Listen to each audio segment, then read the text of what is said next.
rejected me because the art teacher knew I never completed anything.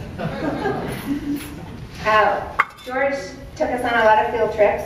He spent his lunch hour schlepping us down to the old MCBA so that we could learn to make paper, set type, bind books. And he also took us to the Midway bookstore in St. Paul. We had to choose another student's name out of a hat, and we had to buy a book for that student. And Kyra Robinson bought me a book of Anne Sexton's poems.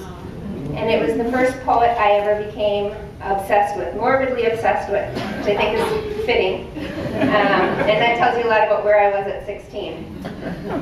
There's a line in one of her poems that always comes back to me, and that is, "Need is not quite belief." And I spent a lot of time thinking about how that influenced my writing. It didn't exactly inspire me to write, but I think that writing fills that need for me. So I'm going to read, "With mercy for the greedy."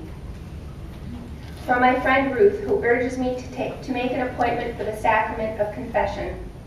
Concerning your letter in which you ask me to call a priest, and in which you ask me to wear the cross that you enclose, your dog-bitten cross, no larger than a thumb, small and wooden, no thorns this rose.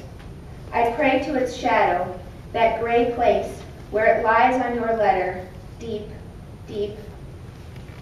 I detest my sins, and I try to believe in the cross. I touch its tender hips, its dark-jawed face, its solid neck, its brown sleep. True, there is a beautiful Jesus. He is frozen to his bones like a chunk of beef.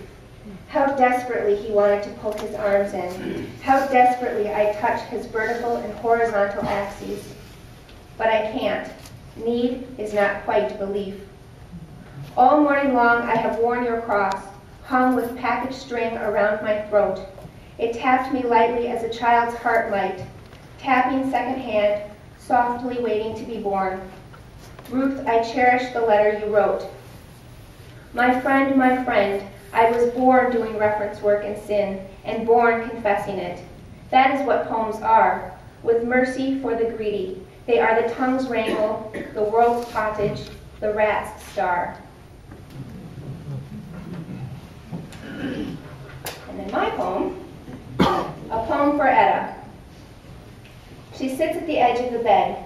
Firm bones, slouching jowls, and pearly white hair frame her picture. Still, there is a young woman in between the gentle lines, yielding slowly sideways, giving in to what is easiest, embraced by the soft bed. She sighs. Her eyes surrender too, lids falling shut, in relief to be home.